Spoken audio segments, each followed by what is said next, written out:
Le défi, évidemment, c'est comment passer de la transformation personnelle, donc qui existe, à une transformation de la société. Alors, la transformation de la société, elle est éminemment désirable. L'altruisme n'est pas un luxe, n'est pas un noble idéal qu'on pourrait se permettre si tout allait bien, c'est une nécessité. Aussi bien dans le monde de l'économie, il faut un minimum d'intégrité, de considération pour l'autre. Si on veut que la vie sociale soit conduise à une existence plus agréable à vivre, il faut que les conditions au travail, les conditions de liberté, la condition des femmes, que tous ces facteurs, pour qu'ils soient améliorés, il faut qu'on soit concerné par le sort des autres. Et être concerné par le sort des autres, c'est la définition de l'altruisme.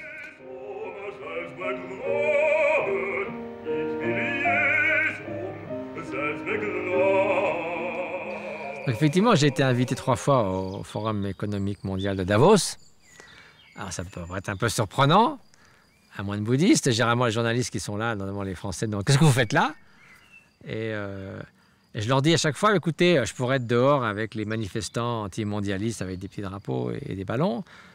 Mais généralement, ce que ces personnes souhaitent, c'est d'avoir une voix au sein de ces grands débats. Et à Davos, on vous laisse dire ce que vous voulez. » Moi, le nombre de congrès où je suis allé, on dit surtout parlez pas de ça, attention, le Tibet, on m'a jamais donné la moindre consigne sur ce que je devais dire ou pas dire à Davos. Une fois que vous avez passé la sécurité, vous pouvez vous adresser à Clinton ou n'importe qui, il n'y a plus de barrière. Donc ça, c'est d'un côté très enthousiasmant parce que vous avez quand même les gens qui sont les moteurs de la civilisation, du monde moderne. Et là, vous avez les meilleurs représentants de ce qu'on appelle la nouvelle économie, comme Ernst Fehr du Polytechnique de Zurich, qui dit l'altruisme ne peut pas être exclu des théories économiques parce que l'altruisme existe. Alors que toutes les théories classiques de l'économie disaient l'économie n'est mue uniquement que par l'intérêt personnel, rien d'autre. L'altruisme n'a pas de place dans l'économie. Ces économistes nouveaux disent mais c'est pas vrai.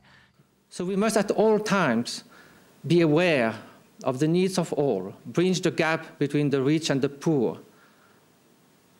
Otherwise, what's the point of practicing compassion in our hermitages or our convent if at all times we are not ourselves compassion in action?